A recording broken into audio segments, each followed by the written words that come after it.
Voilà pour les titres. Bonjour et bienvenue dans cette nouvelle édition. Merci de continuer à vous informer sur France 24. C'est donc une semaine diplomatique très riche qui s'ouvre ce lundi matin. Les membres de l'OTAN vont se réunir à partir de demain et pour 48 heures à Vilnius en Lituanie.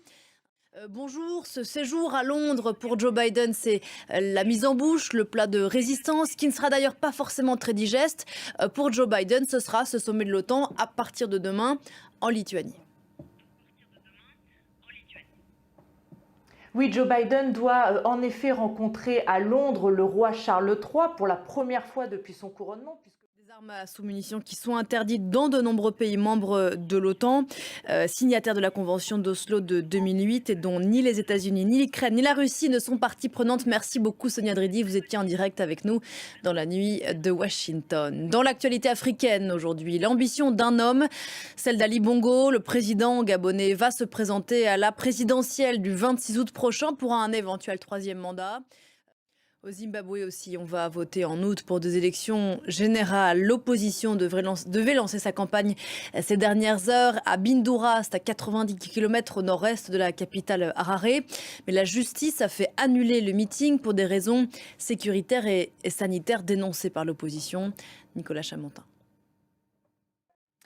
Le Soudan est au bord de la guerre civile totale. Les mots très forts de l'ONU au lendemain d'un raid meurtrier sur Khartoum. Plusieurs dizaines de civils ont été tués par un bombardement mené, selon plusieurs témoins, par l'armée de l'air soudanaise, ce qu'elle dément. Raid qu'elle aurait à nouveau mené ce dimanche. Les dernières images du Soudan commentées par Thibaut Francesquet.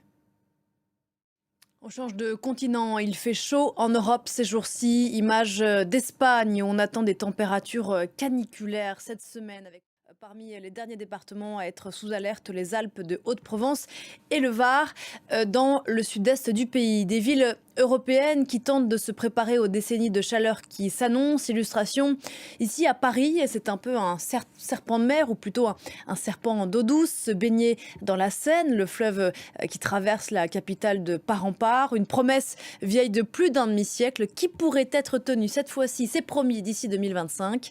Nicolas Chamontin. Voilà pour l'essentiel de l'info. On se retrouve tout à l'heure sur France 24.